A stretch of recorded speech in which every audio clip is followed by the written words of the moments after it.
Hi, Daph. Hello, Mother. How are you? Good, how are you? I'm good. Can you get closer to your microphone? Oh, I suppose so.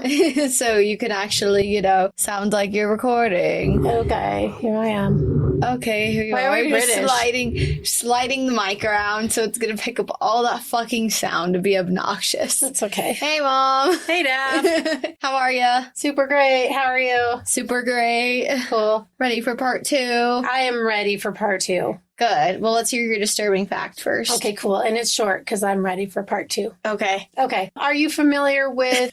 That's a problem. Every time you start with, are you familiar with? That's usually when you get into P. No, P. Okay, good. Okay. Are you familiar with Mary Shelley? No. She's the woman who wrote Frankenstein. Okay. Okay. So she's a horror writer, obviously. A Horror. Genre writer. Novelist. Okay. Yes. Not like a horror writer. She's not writing. She's not a whore. She's not writing. She write about the horrors. books with Fabio on the cover. Right. Fabio was a pirate. Fabio was a knight. With his Sorry. long, luxurious hair. Yes, I do Yes. love me some Fabio.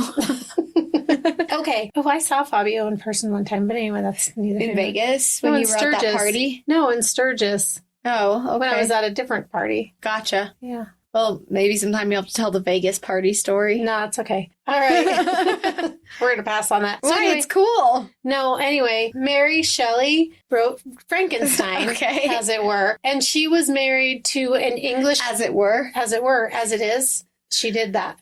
She wrote it. Yeah. How about that? How she wrote it? She wrote it. As it were. Okay, sorry, she was married. That's okay. And she's known as the mother of science fiction. So obviously she wrote some other books that are science fiction-y. But Okay. I don't know what they are. So, E.T. yeah, sure. I'm sure that was exactly what it was. Science Star Wars. fiction. She wrote Star Wars. Harry Potter. So she fell in love and she married an English poet. And so obviously... Wouldn't you know it? Wouldn't you know it? And that his name was Percy Shelley. So obviously that's where she got her last name. But anyway, in 1882, the English poet, her husband, Percy, he was only 29 years old and he died from drowning, which sucks. And she had him cremated. And after his cremation, his heart didn't burn. It was still intact, fully intact. Okay, that's weird. Isn't that weird? I don't like that. That's disturbing. Yeah. Yeah. So- did it ever burn? No. And at a certain... What the fuck? So, and at a certain point, his heart was returned to her with his cremains, but it was separate because... Cremains? Cremains, because he was cremated. That's what they call them? Cremains? Not remains or ashes? his ashes? Okay, Or his remains, his cremated body? his cremated ashes, his burned ashes. Mom, it's cremains. His cremains. Jeez. Oh, Daph, so disrespectful. I don't know. I guess it's remains. I guess you're probably right, and I'm probably wrong. It's probably not cremains. Which sounds like some kind of like a croissant or... It's like a cremain. What's that one thing that we like? That's not a croissant, and it's not a roll, and it's a dessert. Croissant? No, not that. That thing that's like that we got at that one place. That place in that food hall thing. Oh, what are they called? Never mind. Anyway. Oh, a something queen. Anyway. Oh, I know what you're talking about. Like the stuff, they're croissants, but they're like stuffed with shit. Yeah. They're really good. Yes. Anyway. We got them at a food hall in downtown Denver that also like sold seafood raw, like had a ton of other vendors in it. They were really good. Yeah, I don't remember what they're called, but they're stuffed croissants basically. Okay, yeah. But But anyway, they're delicious. that's not what we're talking about. And I actually Talking about cremains. and I don't even know how we got there. Okay. Because the cremains. Because everything goes to You're gonna dessert have so foods. much fun editing this one. Because everything goes to dessert foods, right? Yeah, you should have seen me with my desserts the last few days. Pretty gnarly. Pretty tasty, though. Okay. So anyway, after a certain point, his remains were returned to her and his heart was also returned to her, but like separately because it didn't burn. So they like didn't put it in the ashes because then it would be like a heart. Did they put it in like formaldehyde or did they just like leave it in like a box? I think they just gave it to her. Like, Oh, they're I like, had it in her here. hand. Yeah. She's like, what the fuck? Right. But it'd probably be dry at that point. But so instead of Maybe burying, not because it wouldn't burn. right. Well, that's what I'm like. If they put it in the ashes, would it be like all coated with the ashes? Like with the ashes, Right. I'll stick to it. Probably. I don't want to, yeah. But instead of burying his heart with the rest of his remains, There you go. she placed it in a silk shroud and she took it with her everywhere she went for the rest of her life Aw. because she just loved him So so a little much. grim, a little bit morbid, a little bit sweet, a lot of disturbing. Yeah, totally. So when she How died, do you find these things? I don't know. When she died in 1851, the heart was discovered in her desk drawer and it was wrapped in one of Percy's poems. So that's really sweet, like in her writing desk, you know? Yeah. And then the heart remained there until her son died in 1889. Was it his son too? Yeah, Percy Florence Shelley is the son. So he died in 1889. And at that point, the heart was placed in the family vault, where it still is today, in St. Peter's Churchyard in somewhere that I'm not going to be able to say, Bournemouth, England. Yeah, sure, Bournemouth, England. Along with Mary's remains, Percy's remains, Percy Florence, the son, his wife Jane, as well as Mary's parents, William and Mary. And despite the fact that she... I felt like I was just looking at you so creepy. I was like, this, Mom. Not that this is a visual podcast, but... Right. But anyway, so, you know, despite the fact that she's Is it still... It's in the vault. Is it like still just a heart today? It's not like broken down at all? It's not It's just a heart. biodegraded at all? I don't have any idea. It just says the heart is now in the family vault. But it's Okay. been in there since 1889, so maybe by now it's broken down, or it's totally preserved by being in a vault. So it's one or the other. Yeah, It's either intact or it isn't. That's so weird. So weird. So it's just kind of interesting that, you know, as much as she was... Yeah, wouldn't that stink? She's like carrying it around with her everywhere and she's like, damn, Percy, you stank. I bet it didn't, because it probably, all the moisture was probably out of it. It was maybe like a heart jerky. The heart jerky would still stink. Jerky still smells. I don't know.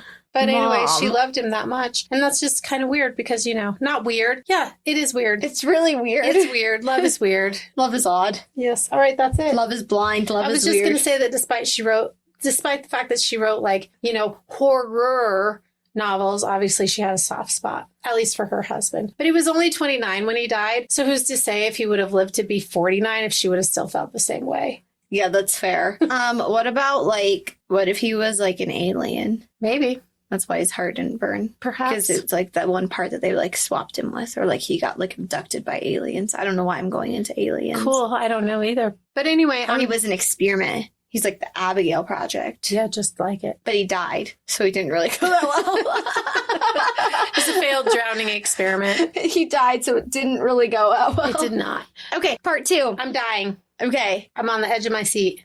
If you haven't listened to part 1 of Marion Parker, I don't know what you're doing. This won't make a whole lot of sense to you. And you definitely should listen to part 1 before you listen to part 2. But whatever. It is what it is. Actually, the way that I framed this is that I guess you would start here, but you won't have the full gist of what the happenings unless you listen to part 1. Okay.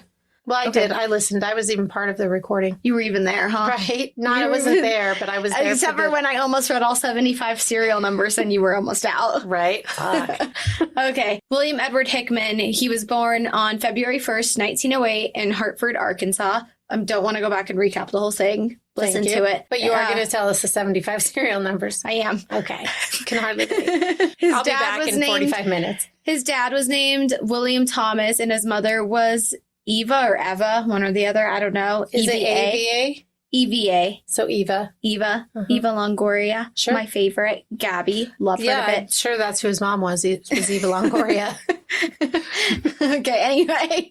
He had 3 older brothers and a sister whose name was Mary, who was 2 years younger than him to the day. His dad was always cheating on his mom, and all of these extramarital affairs caused a lot of issues for Eva Weird. when she was pregnant with him. So people think that all of these issues that like psychological issues that she was having because of the affairs. So not like crabs or syphilis or something. No, not like Okay. crabs or syphilis, like psychological shit. Like my husband's fucking everyone else and it sucks. Yeah. Okay, gotcha. That it probably affected his development. And he was a preemie, and they thought that he was stillborn, but the doctors brought him back to life. I had a lot of thoughts in my head when I read that. I was like, what if they wouldn't have? Then we wouldn't but- be here. He is also a baby at that point. So it's like, how do we, can't know that about a baby. Right. That's like in fucking American Horror Story Apocalypse when they go back in time and they run over the Satan on Earth. The, what's the right word? The Antichrist. Mm-hmm. When they run him over and then they fuck with that. But then the baby, there's still a baby born like years later. Mm-hmm. That's the Antichrist all over again. Yes, a do-over. Right. It's, you just don't ever know. No, you have no way of knowing. Yeah, you have no way of predicting the future.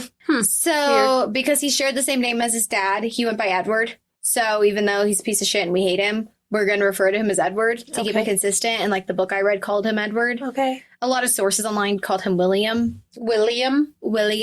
I mean, his official first name, but we're going to keep it consistent and call him Edward. Yeah, because that's what he went by. Yeah. When you fill out a job application that says preferred first name, he would have written Edward. Exactly. Even though we hate him, we'll keep it consistent and call him Edward. Sounds good. So he was 19 at the time of the crimes, not 25 to 30, like the descriptions of him read. 19? He was 19. Jeez, and they thought he was 30? 25 to 30. So he's a mature-looking 19. I guess so. Well, remember, it took place in 1908, or he took... I'm having delirium. Having the Delulu syndrome. Okay, no. He was born in 1908. The crimes took place in 1927. Okay. So it didn't take place the year he was born. No. Gotcha. No, I just really was stumbling through that. But yeah, anyway, he was 19 at the time. Okay, so his mom, Eva, Eva. His mom, Eva Longoria. His mom, Eva Longoria. No, don't put that on her. I love Eva Longoria. Okay. I just said it because that's like my naming associations. We're not allowed to do that, I've been told. So she was a very depressed person. Obviously, her husband's cheating on her all the time. And she often threatened suicide or to harm her family. Ooh. Yeah. People described her as being a very disturbed person. Clearly. She tried to poison herself once when Edward was like 3. And so she went into the state asylum for a while. Okay. I'm just like trying to paint the picture right now of who we're dealing with. Right. That his life growing up was a little unstable. A lot of it unstable. Yeah. And he started his life of crime when at 11 years old, he stole some candy. Alrighty. I wonder what kind of candy. I do too, but we don't know. In the spring of 1921, even if that candy's still around today. Oh, well, if it's like a cow tail or something like that, it probably is. Because they're still around today. Were they around then when he was 11? I don't know. I'm trying to think of like old candy. So I think like, yeah, maybe. I don't know. Okay. Yeah, I don't know. Okay, we'll move on with our lives. Okay. We just know it wasn't nerds or something like that. Yeah. So 1921, his mom relocated him and his siblings to Kansas City from Arkansas, where they were living before. Kansas City, Missouri, or Kansas City, Kansas? Kansas City, Missouri. Okay. When his parents separated, they left.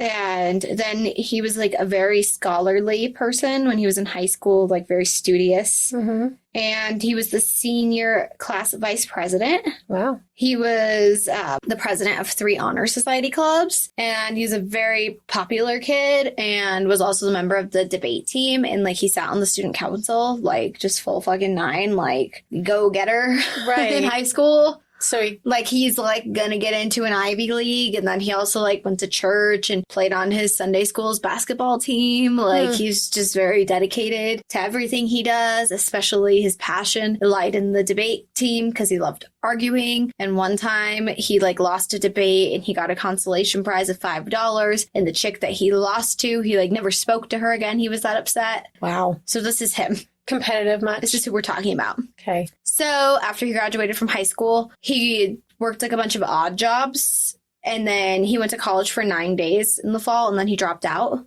Wow. Because it sounds like he could have been or done anything. Yeah. Could have been or done anything. Decent. Yeah. Human. Mm-hmm. Then he met 16-year-old Welby Hunt while he was working at the library. And then the two like moved on to a life of forgery and armed robbery together. So... And Welby is a boy. Okay, I was wondering. Yes. So the two would commit armed robbery and get away with $70. And they were like on a high after this. Mm-hmm. They were like, oh shit, we got some money, because they had a lot of like, we're going into these places with guns, but we're not getting anything out of this. Ooh. And then they finally got $70 and they were like, this is the life. We found our calling. So in 1926, the two moved to Los Angeles, where I read some reports of like they lived with Welby's grandparents in Alhambra, California, which is like outside of Los Angeles. Okay. Edward wanted to become famous. He like wanted to go to LA to like be an actor and like be discovered. You know, this is the era of silent films moving into like more commentary films. And so he's like, I'm gonna go be famous, because he liked that like Hollywood just seemed like a bunch of like a crimey cesspool, and he really liked that. Okay. So I don't, yeah, how do you equate like I'm going to be famous with a crimey cesspool? well, it said that he like idolized, what are those guys' names? Like the 1920s actors who were like got in a bunch of trouble with the law. Oh, like Arbuckle. Oh, Fatty Arbuckle. Yeah, that guy. Charlie Chaplin, didn't he get in some trouble? I don't know if he was one of them. I don't know, but yeah, like Fatty Arbuckle. Because, yeah, I won't say what he did because he killed someone. Well, I was thinking about maybe covering that case. Okay, well, you still can because it's really interesting. I know that one. That one's really fucking interesting. It's really terrible. Any hoodles. But yeah, no, he was just like interested in those people and like their lives, and was like, it just seemed like they were all like above the law, and he was like interested in that. Well, yeah, that makes sense. So on Christmas Eve of 1926, he and Welby were in an LA drugstore when they decided to rob it, and they got caught in a shootout. Ooh. That left one police officer injured with a gunshot in the abdomen. Ooh. And the owner, Ivy Toms, was killed. Oh, that's sad. And they left this place empty-handed. Fuckers. Yeah. So after this, the two decided to lay low for a while, and then they went to go work jobs at the First National Trust and Savings Bank downtown, where they met Perry Parker. It's coming full circle for you? Yes, it's coming full circle. Apparently they didn't have a background check. Apparently not. So the two were working at the bank. Like, this didn't stop like them wanting to be assholes, though. So Edward had, I don't know what happened to Welby working at the bank, but Edward had forged $400 worth of checks, which today would be $7,219.98. Wow. That's a lot of forging. Yeah, a lot of forging, a lot of forgery. A lot of forgery. And then he was fired, obviously. Yeah. Once they figured it out and prosecuted, and he went on probation for this. Yeah, because that would be a felony. Yep. So when he was out like of this job, he went on to like pull a bunch of like penny ante stunts to like make money, right? Like some armed robbery. I don't know. Just try and get some quick bucks. Okay. And then on this has never been proven. Okay, I'm gonna open this one up with this has never been proven. Okay. But I did see some reports of this. Okay. That on May 24th, 1927, the morning after Welby's grandpa, he withdrew a large sum of money from his bank. His body was found beneath Pasadena's Colorado Street Bridge with no money, of course. But there were 5 suicide notes that were written by 2 different people. Weird. Yep. Wow. Yeah. 5 suicide notes. 5. Just in case you don't find the first 4. Yeah, here's the 5th one. Right.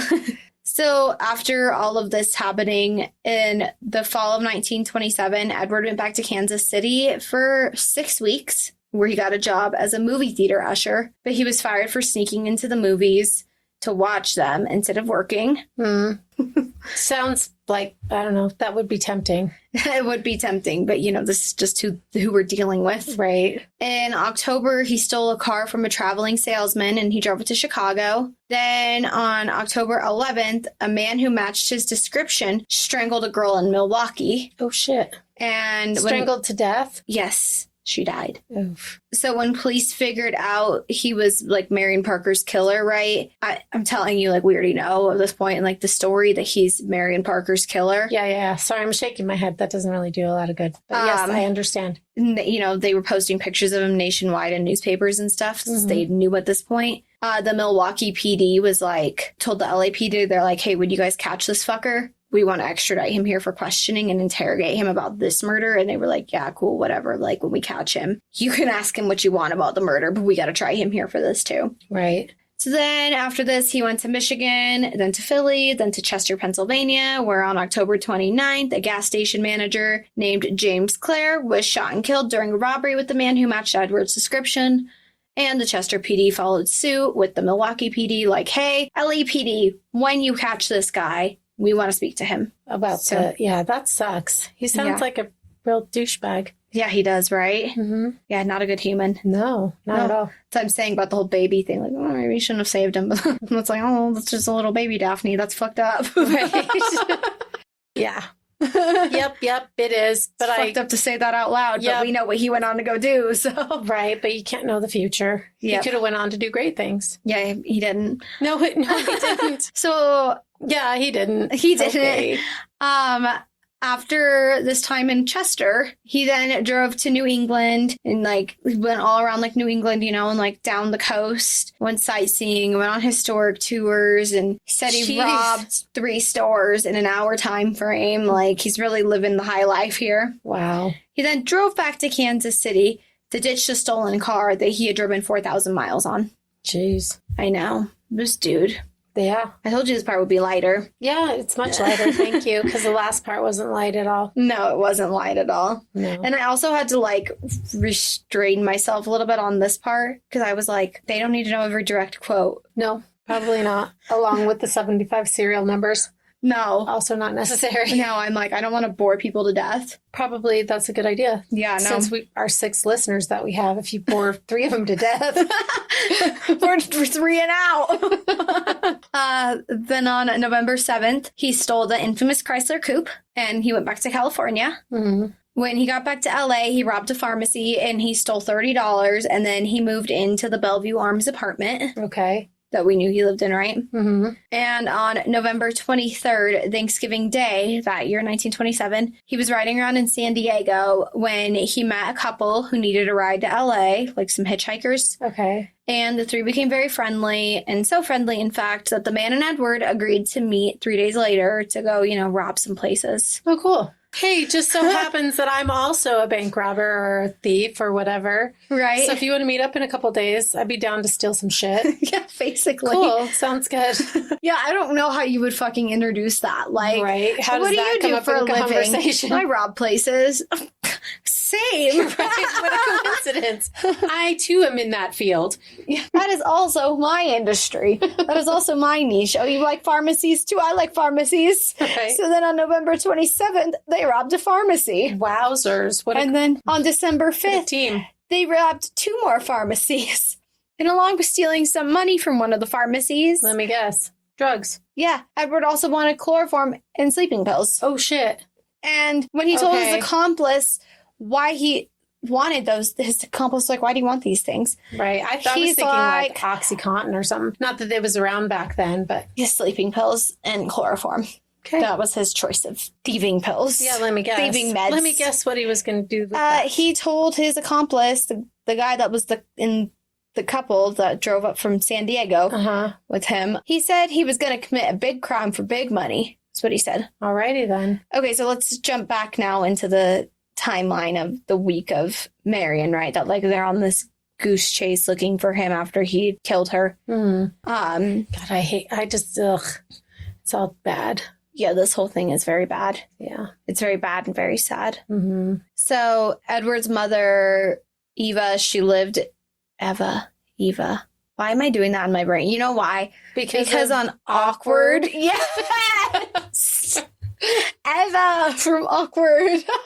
Thank you. Yeah, that's the only Eva I've ever heard called Eva.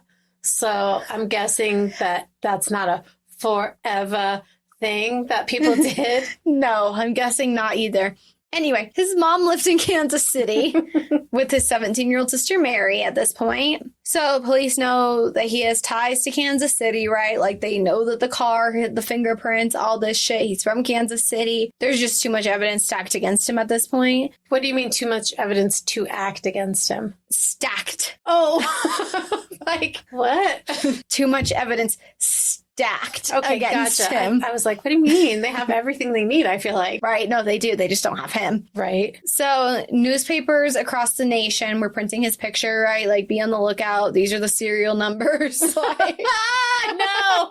K. 01 through K. 76 consecutively. Okay, anyway. His mom was like completely shocked and was like, there's no fucking way, right? Like this can't be real. Mm-hmm. And she said, quote, "It can't be so. My boy could not do a thing like that. There's a terrible mistake somewhere. I know my boy could not be guilty of such an unspeakable thing. This was the act of a fiend. My boy is a good, clean boy. He could have not done it. I will not believe it until he tells me with his own lips." And she claimed that he moved to Los Angeles to be in movies, and then when that didn't work out, he worked at a bank. And although she knew he got into trouble in Los Angeles and lost his job for forging checks. Right. Yeah, she's like, no, he's a good boy. Well, I don't know. As a mom, like, you don't want to be like, oh, yeah, he totally would do that. Especially, Yeah, but look at fucking, what's that kid in Colorado, Austin Sig? right? That his mom was like, oh, yeah. Yeah, but his mom obviously knew. Like, this mom, is disturbed, as you've said before. Yeah. So perhaps maybe not living in the same plane as everyone else. Yeah. And going from forgery to kidnapping and murder is kind of a jump. It is. I don't disagree. Yeah. Yeah. It is a jump. That's for damn sure. Yeah. So remember I was saying that the police were following every single lead in this case? Mm-hmm. Here are some people that they followed up on that were tips in their direction. Okay. Michael O'Neill was a 27-year-old resident of Palms, California, and he was arrested 5 different, and this is before they knew that Edward Hickman, right? Mm-hmm. Or not necessarily, but like he had resemblance. But anyway, he was arrested 5 different times. And eventually, like after the 5th time, he told the police, he's like, look, I'm not mad. I'm just annoyed.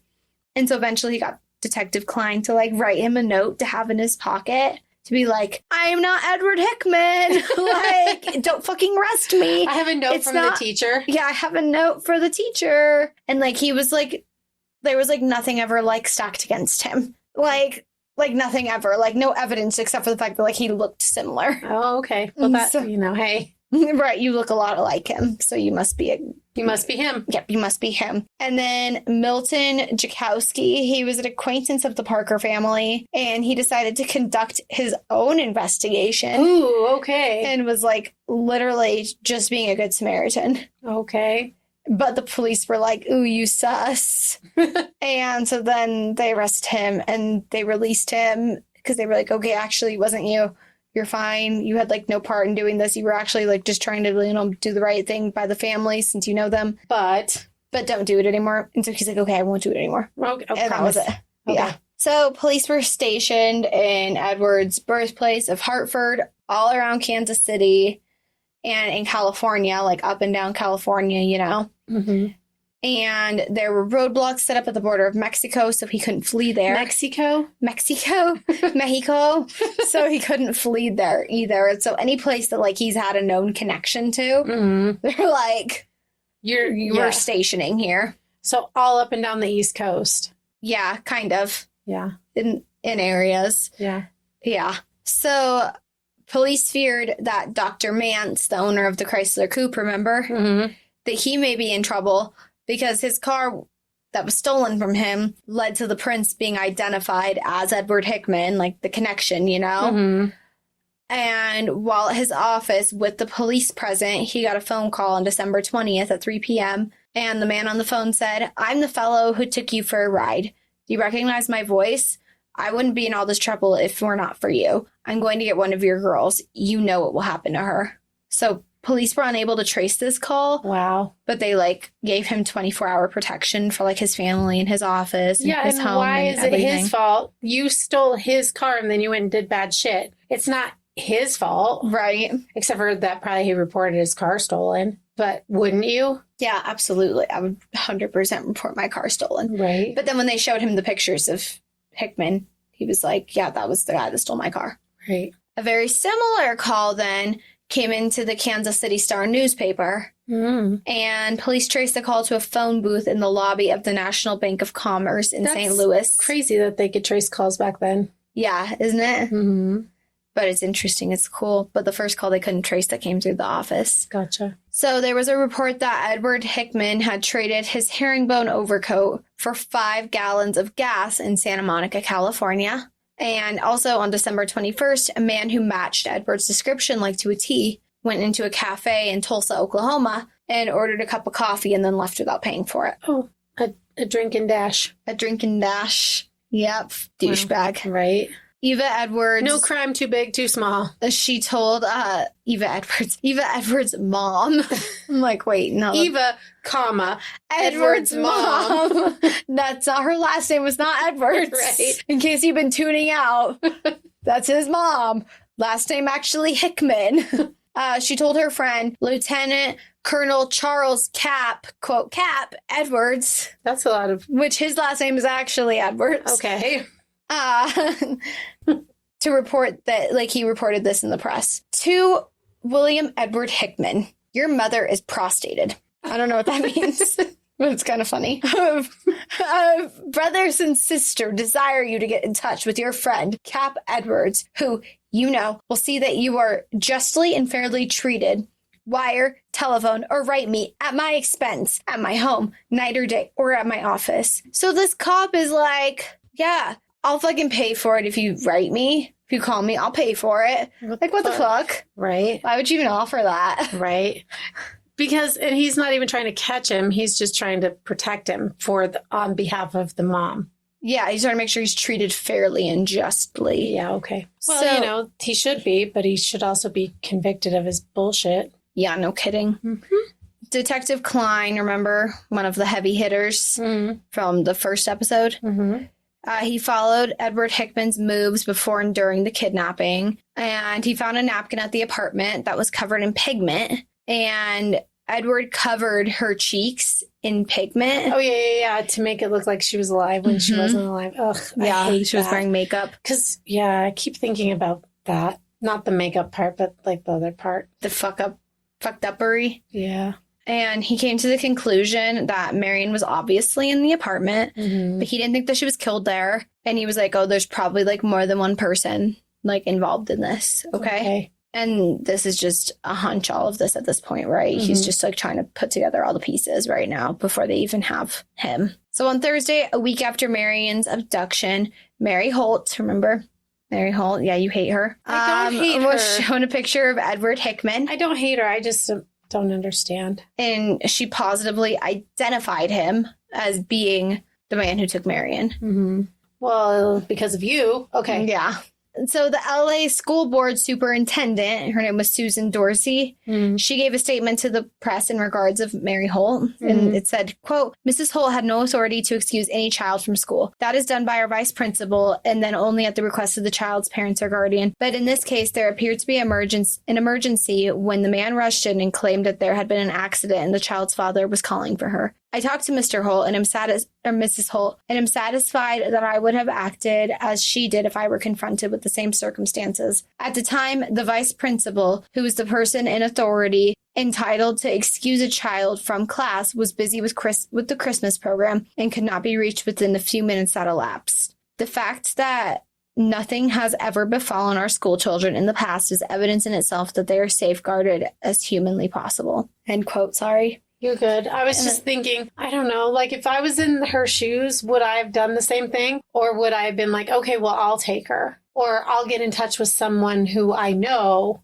is actually a part of her actual circle and have them take her. I think that's a really hard call to make. Well, yeah. Because there's the protocol versus the fact that this was totally like an emergency. And everyone, not everyone, but, the people who all worked at the school were like, we would have also done the same thing, given the fact that, this was presented in an emergency way. Right. And he was super confident. He wasn't like all cracked out. Yeah. She was like, oh, that seems sketchy. She was like, oh my God, come down, Marion. Go to see your dad. Yeah. Yeah. Okay. So people think that, like, the statement that was made was a way of, like, the school to try and cover their own asses. Well, it seems as though it was. It totally seems as though it was, right? Because there's also been things that, like, have come out later, and I read this in the book, that the vice principal, Cora Freeman, she was in the school, right? Like, doing things. With the Christmas program. With the Christmas program, that she could have easily been, like, interrupted and been like, hey, this is the deal. Right. Should I? Yeah. She could have easily been notified, yes. Yeah. Okay. And she wasn't.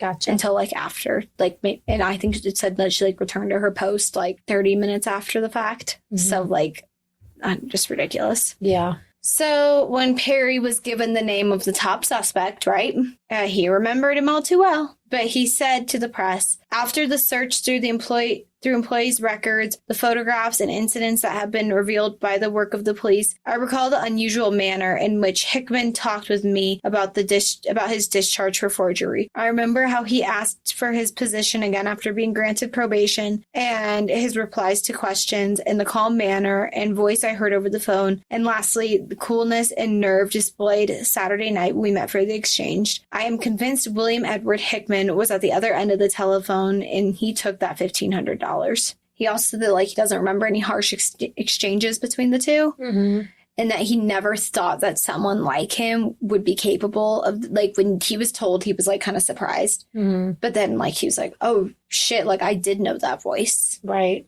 I did know that person. I thought maybe I did. And then, I really did. Right. But it's one of those, if it's not somebody you talk to all the time or you've just talked to a handful of times or whatever. Because just because he worked at the bank doesn't mean they talked every day or whatever. Right. Remember that lady at the store the other day who I was like, Mom, who is that lady? Where do I recognize her from? She works at our Walgreens. That's where I recognized her from. Because I ran in there today and I was like, that's her.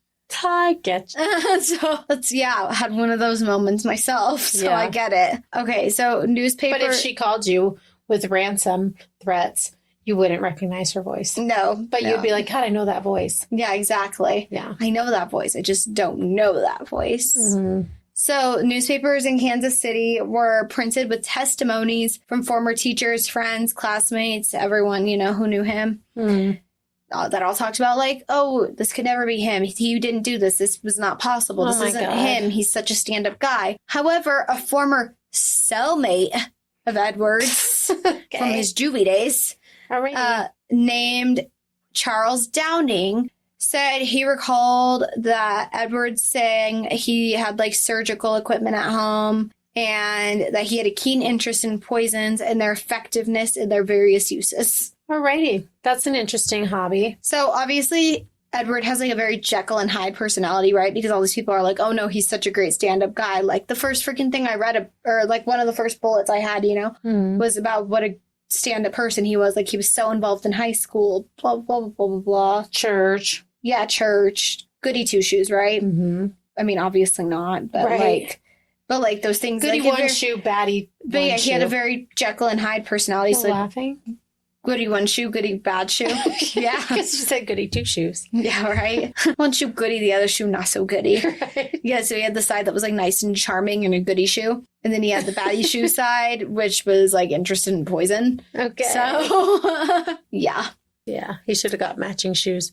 He should have got matching shoes that were good shoes, not bad shoes. Been a goody two shoes, not a goody bad shoes. Yeah, pretty bad shoe. Yeah. So a week after Marion's abduction, Edward was reported as driving a stolen green Hudson. The owner of this car, Frank R. Peck, reported it stolen by a man matching Edward's description. And then he was presented with pictures of him, later to be like, was this him? He's like, oh, that was him for sure. For sure, yeah. Yeah. So there were two hitchhikers who took a ride from him and they didn't know it was him at the time, Lemoyne, California, to Portland, Oregon. Why are you smiling at me all funny? You're making me nervous. No, because I'm like, did he also make a robbery plan with these hitchhikers? No, I don't think so. Okay. To Portland. They drove all this way, right? And then they told the police in Portland that he carried a .5 caliber loaded automatic pistol. And is it .44 or is it just 45? It's a 45. That's I don't know. I know. I just don't know my guns at all in the slightest. Yeah. You just say a 45. I know that there's a really pretty one on that show that we like, or that we used to watch. Gunsmoke? No, it's not Gunsmoke. What's that show? I don't know. And there's a pearl handle gun. Supernatural?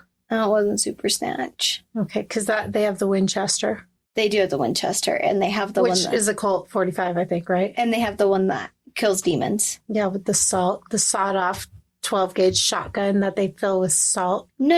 The one that has the bullets that kill the demons. Oh, yeah, that's the Winchester, though. Oh, that's the Winchester? Yeah. I don't know. I'm thinking of the pretty pearl-handled. But anyway, gun that I've seen on TV sometime. But it was on a reality TV show about people like buying guns at the store that's like here in Colorado. Oh, yeah. I know what you're talking about. Yeah. But I don't think it's called Gunsmoke, but whatever. I don't think it's called Gunsmoke either, but can't remember what it's called right now. Yeah. But they had a pearl-handled gun on that show at one point, and it was really pretty. Mm-hmm. So anyway, these hitchhikers, they told the police that he carried a .45, and he had it either... A Colt 45 and 2 zigzags. Maybe that's all he needs. In either the side of the car or like in his lap or in his hands at like all times during this drive. And like, he wasn't very talkative. Seemed like he was friendly, but like not talkative. Mm-hmm. Seemed like he was like on a mission, and they like made sure to follow all like traffic laws. And when they arrived in Portland, he got out of the car too, like then stretch his legs or something, whatever, for whatever reason that he got out of the car. And the gun accidentally dropped, and he like picked it back up, got in the car, and sped away. Was this after the killing? Yes. Okay. Yes, it was. Anyway, so yeah, those hitchhikers like then realized it was him like after the fact, or maybe they like saw the gun and started like putting pieces together in their heads. I don't know. But then yeah, they went to the police station and like reported this. So that's good. Good, because then they at least have like he's close. Yeah. Yeah. So a report then came in that he had purchased gas in Washington State, and the serial number on the bill was, I'm just kidding. You were like, fuck. The serial number on the bill he used for the gas matched the ransom money. Mm-hmm. So we know we've got him now. They're like in an area, right? So police in Washington and Oregon were obviously then on alert, and they set up patrolmen on streets, highways, whatever, look for this car, look for someone matching, look for, you're all going to get a cute little picture of him. Look at it, study the face. Right. Find this motherfucker. Right. Get this dude. Yep. So Chief of Police Tom Gurdane and a patrolman, Buck Llewellyn, I don't know, Buck, seems Buck, in Pendleton, Oregon, were on these patrols looking for this green Hudson, right? When they saw one. Okay. And they were like, don't know if we pulled it over, because it had Washington plates, and this car should have had California plates. Okay, but he could have swapped the plates. But they decided to like flip a U-ey, and they pulled the car over, and there was no chase at all. They just like drove up, pulled it over. And then, so the green Hudson pulled over. There's 3 people inside the car. The driver asked if they were speeding, and the police asked his name, and he said Peck, and that he was from Seattle. He was traveling to visit family, and then they asked him to step out of the car, and when he did, a pistol fell out of his lap and hit the ground, which then like prompted Tom, the police officer, to draw his gun. They asked Peck why he had a gun, and he said just for general protection. Like, it's not uncommon for people to own guns, for their own protection. I just have a gun for my own protection, right? Right. I have hitchhikers in the car. Who the fuck knows what could happen to me? Right. Then the policemen started to search the car. They found a sawed-off shotgun. Remember? On the floor of the driver's seat, sticking out from under the seat. They also found another pistol in the car. And they found $65, like, when they searched Peck's body. And Buck, the other officer, he looked in the glove compartment and he found $1,000 worth of $20 gold certificates, and he like flashed it up to Tom really quickly. And Tom looked at him and said, "You're Hickman. I knew it." And he said, "Yes, I am Edward Hickman." Oh, he's all like proud of himself. Yeah, that's me. Yeah, you got me. You got me. Good for you. He then asked the police if he would be as famous as Nathan Leopold and Richard Loeb. Remember, we mentioned them in the first episode? Because they killed the boy in Chicago. Or I think it was a boy that they killed, a 14-year-old. Went on like a spree kill. And got like really fucking infamous for it. So he's like, am I going to be as famous as them? Right. Hair flip. Got douchebag. And then he was taken into custody, obviously. As were the other people in the car.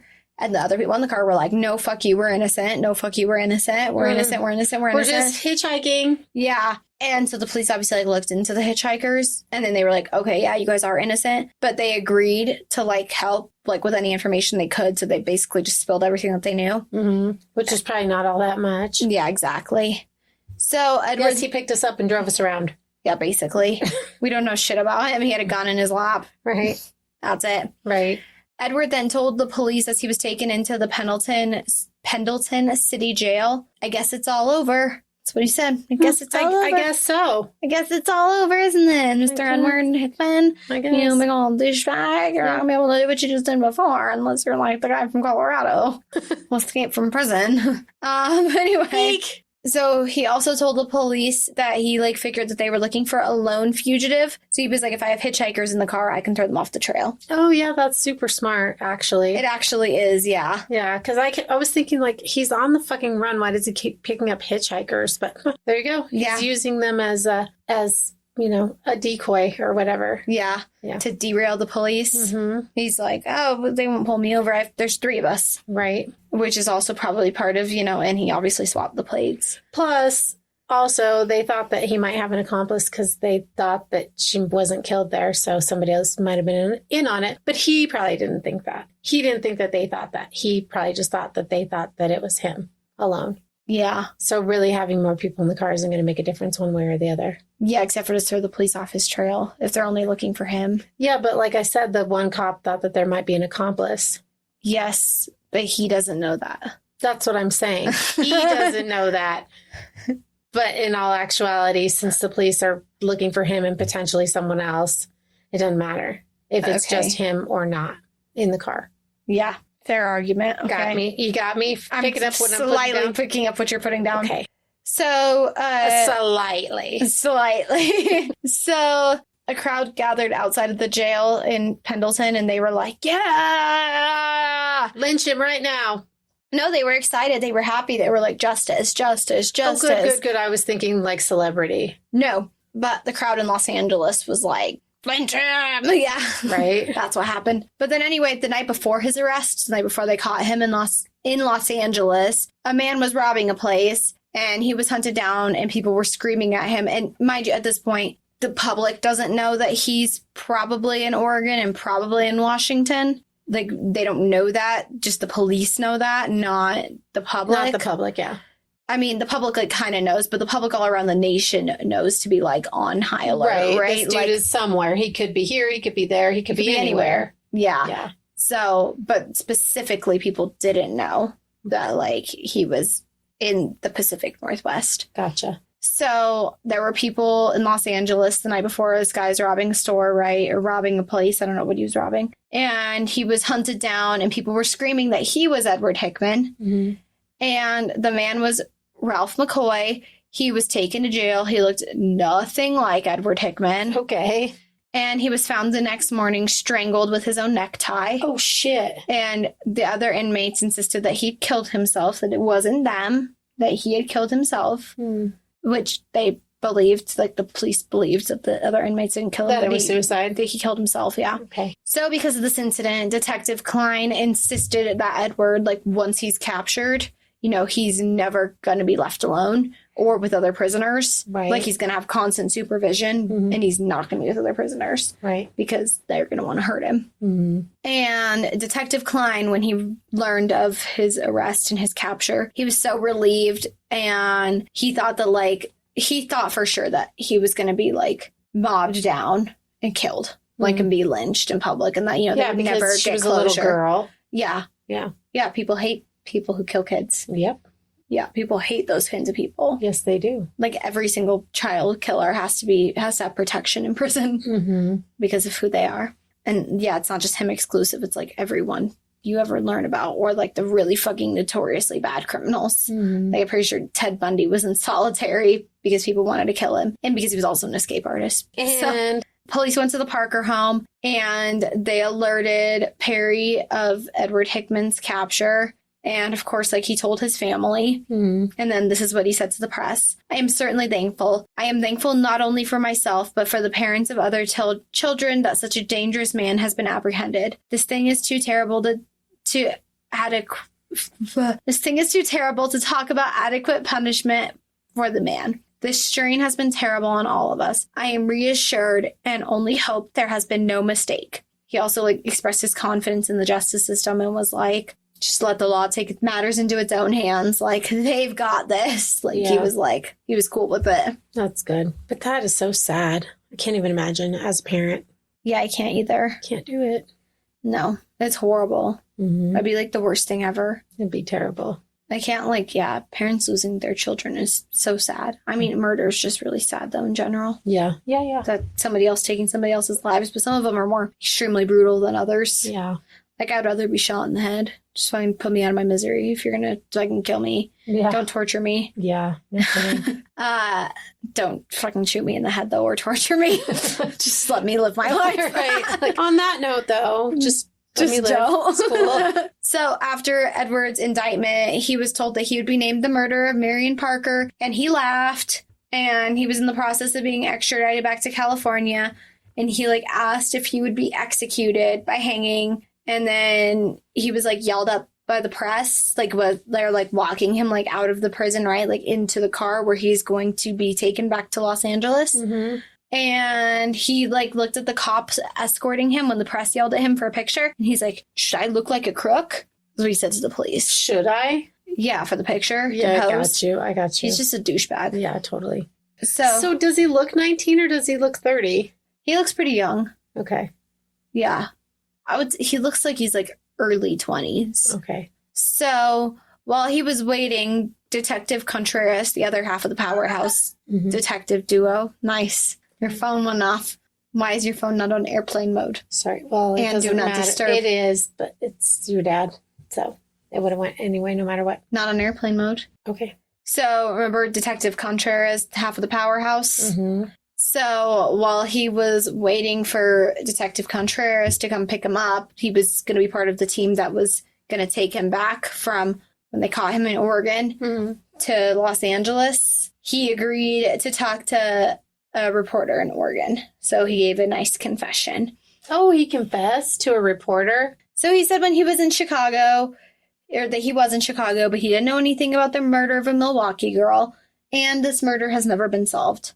And I don't know about the gas station clerk in Chester, Pennsylvania.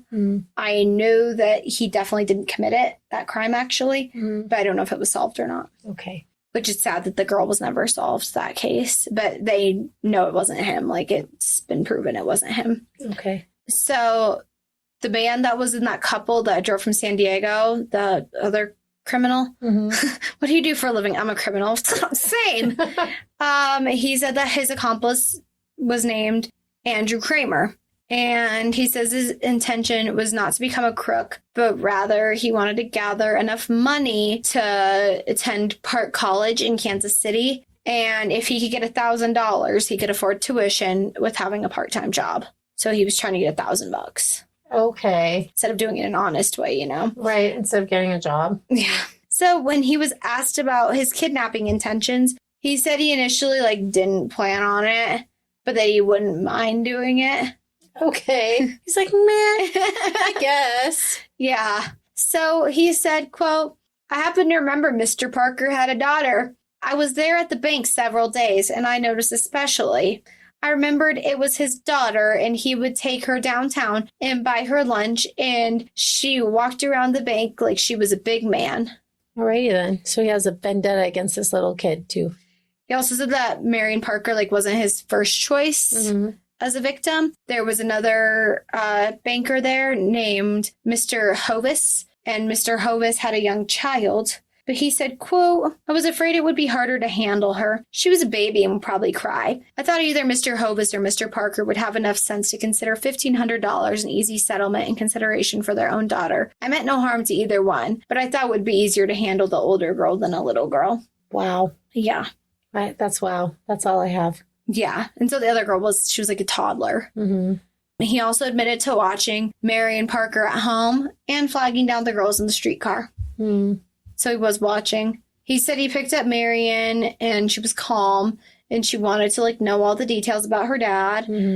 Then, like, he, like, lied to her, obviously, and was, like, saying all this shit to her, but, like, driving her around this whole time, like, been lying to her. And as they're driving around, then he said, like, they had a lot of conversations, and he admitted, he was like, I really actually liked her. And then he told her she was actually being kidnapped, and she didn't show any kind of fear. She was just very calm about the whole thing. Because they were chatting. Yeah. And they went about running errands. Oh, my God. Like sending the telegrams and the letters. Oh, my gosh. And they went to see the film Figures Don't Lie. Okay. At a movie theater. Alrighty in Alhambra. then. Okay. Yeah. Like, they're doing a lot of things while he's, like, abducted her. Mm-hmm. Then he said he called up his friend Andrew Kramer, remember? Mm-hmm. And he had Marion stay with him while he was, like, making the phone calls and writing the letters. And as we know, like, he also had Marion write letters. Mm-hmm. Those have been proven to be in her handwriting, the ones that she wrote. He said then at one point he had Andrew take Marion, like, home for the night or whatever while he was, like, doing his errands, like, writing his ransom notes. Jesus. Anyway, Edward said he didn't think that Marion liked Andrew. And when Andrew came back to Edward's apartment on Saturday morning, that he had a suitcase with Marion's dismembered body in it. Are you kidding? Andrew said she was crying too much and he wanted to shut her up. So is that true?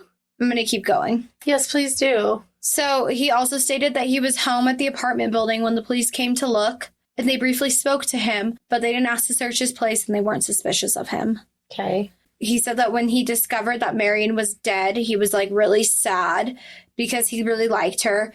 And then he ended up crying at the end of this confession. He told another reporter that he wanted to be famous and wanted as much coverage as the Leopold and Loeb case. So, like, he keeps coming back around to this case. And the only reason why we mentioned that case in the first episode was because this was, like, a super big case at the time, right? Like, the Parker family remembered that, and they're like, oh, God, we don't want that to be us. Right. And that's why we mentioned it. And then he's like, I mean, I was a little bit breadcrumbing to this because he's like, that's who I want to be. Right. Well, and that's why I don't know. Because, like, I don't know. Keep going because I want to know. Because why would he have put her in the car and put makeup on her and all that if he wasn't the one that killed her? So LAPD is obviously looking into these confessions now. Mm-hmm. And they found 2 Andrew Kramers, both of which who knew Edward. Oh. But both of which were in prison. Oh. At the times of the crimes. Oh. Plot twist. Yeah. Okay. Yep. Well, kind of what I figured. I didn't figure they were in prison, but I'm just like, really? Yeah. Because, if somebody dismembers a body and then brings it to you and you like that person, you don't just, like, do what he did. Yeah, after the fact. You don't. And he's clearly psycho. Clearly. Sociopath? Probably socio. Yeah. Yeah. Because the socios can compartmentalize it. And so, like, other people don't know what's going on. Right. Unless they want other people to know what's going on. Right. So it was ultimately decided by Detective Klein that he believes that Edward did act alone and that he didn't have an accomplice in this case. Yeah, it doesn't sound like it. No, it doesn't. But people do remember from the Bellevue Arms that, like, were talked to after the fact that he had, like, somebody meet him and bring him suitcases. Yeah. And remember, she was, like, found, like, wrapped up in packages. So, I mean, I guess I don't know if those packages are for sure suitcases, but they do remember that somebody had brought him suitcases. So Edward wrote a publication for a national newspaper about being a criminal and, like, warning young guys about, like, not becoming criminals. And it basically went like, blah, blah, blah, bullshit. I have no remorse. Blah, blah, blah, bullshit. If you're young, be smarter than me. Blah, blah, blah, bullshit. Oh, my God. It was like 2 pages too much that I didn't want to quote. Thank you. He's a fucker. That just is what it is. Yeah. So on January 25th, 1928. And he's really full of himself. He's very full of himself. Yeah. But it's pretty cool. He was caught, like, only a week after. Yeah, it's very cool. But, like, he also sounds like kind of maybe wanted to be caught on some level. Because if he wants to be famous like those other guys. Yeah. Or infamous. Infamous, yeah. Well, he wants to be famous, but what he would be infamous. Correct. So on January 25th, 1928, this was the first day of the trial. And that's quick. Yeah, that's like less than a month later. Yeah. Edward Hickman pled not guilty by reason of insanity. Of course he did. And there was a lynch mob outside waiting to kill him. Good. And the newspapers were all reporting that he should be hung. And this was one of the first insanity pleas on behalf of an accused killer in California. They had just passed this law that they could plead insanity. So it's kind of crazy that he's like one of the first ones. Oh, he's kind of crazy that he's claiming he's crazy. Yeah. Get crazy. Sometime during the trial, Edward wrote to an inmate saying, quote, "I've got to throw a fit in court. I intend to throw a laughing, screaming, driving act before the prosecution finishes their case, maybe in front of old man Parker himself." Wow. And sorry, I'm shaking my head. He was also asking the cops and detectives in Portland how to act crazy. God. And like, they're going to be like, oh, do this. Oh, and also do this. They're probably like, shut the fuck up. Yeah, basically. Yeah. How, like, don't fucking look at us or talk to us, bitch. Right. Go fuck yourself. He also testified that a supernatural being named Providence was in his head telling him to kill people. Alrighty.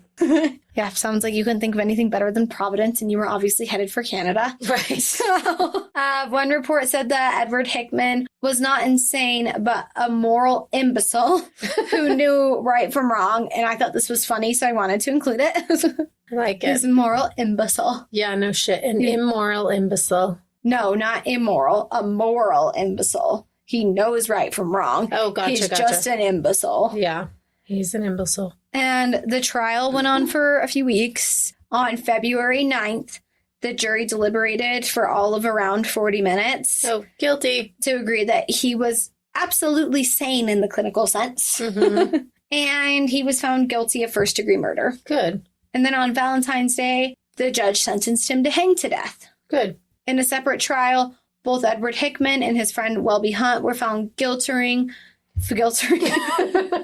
were found guilty on the murder of the owner of the pharmacy. Remember? Good. On Christmas Eve, the year before 1920, or 2 years before 1926. When he took the chloroform and sleeping pills? No. No, that was the other guy. Never That mind. was the other guy. My This bad. is when he very first got to LA. And He and his friend. his first pharmacy robbery. His first pharmacy robbery Gotcha. in LA. Gotcha. Yeah. Gotcha.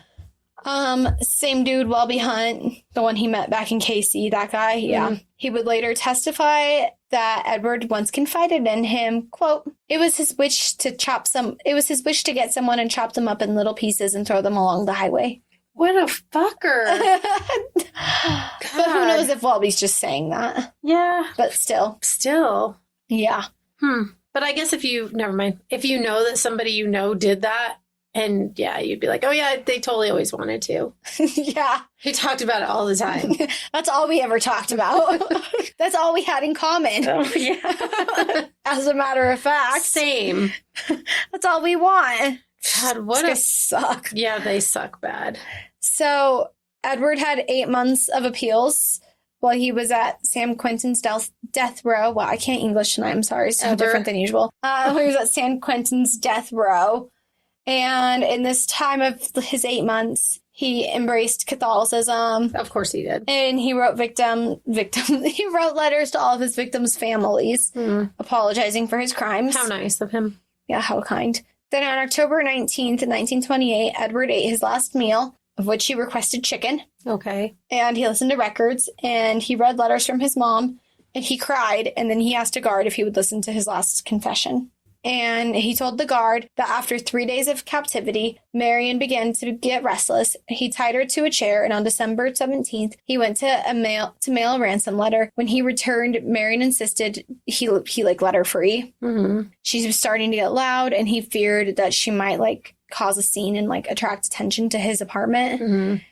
So he then went to her. He went up to her from behind. Mm-hmm. And he placed a towel around her neck and he strangled her. Mm-hmm. He said then that she went quiet and limp. He then dragged her to his bathroom and he laid her in the tub as he turned on a phonograph and he began playing Bye Bye Pretty Baby. And as he started dismembering her with a butcher's knife, he thought she was probably alive. Oh, I hate this guy. Yeah. Ugh. He insisted that he wasn't out for revenge against the Parker family. That he was just a big bag of dicks. He killed her because he, quote, got tired of finding her in the room where I kept her while I was trying to get the ransom. It got so that the sight of her drove me into a frenzy, and I began figuring out that I was a fool to be annoyed. I was a scoffer at God, I guess. End quote. Jeez. Wow. Yeah. So, nightfall of I have a that day, solution for October that. 19th, 1928, 20-year-old Edward Hickman was hung outside of the prison in the gallows. And an autopsy would later report he didn't break his neck at all when they dropped him. Good, so he just strangled. He just strangled to death. Good. So justice was semi-served in this case. Good. But yeah, I know how to solve that problem. Kill him. No. Cut off his dick. No, with her. Shove it up his ass with a do fire it. Don't poker. take somebody and leave them tied up if it's going to fucking annoy you that they're there. Yeah. Don't do it. Yeah. Don't kidnap someone. Fucking asshole. Go get a job. Yeah. Dickhead. I hate him. Go forge $1,000. Yeah. So tell what you were saying to me in the kitchen about the grave finding thing. Oh, Find shit. a grave. Yeah, the Find a Grave. Yeah. I was looking at his Find a Grave to see his actual death day. Mm-hmm. And it's also where I found his birthday. Not that I know that it's 100% valid, which I don't know for facts. That website's 100% correct. Mm-hmm. But anyway, I went to that website to look for these things. And there was a thing on the bottom, like when you scroll to the bottom of the page, that was like, send flowers. And then it was like, sign in. How famous do you think Edward Hickman is? And he was rated 3 out of 5 stars. There were 43 people that had voted. And it was like, sign in to vote. And I said, fuck no. And I closed out of that tab real fucking quick. Right.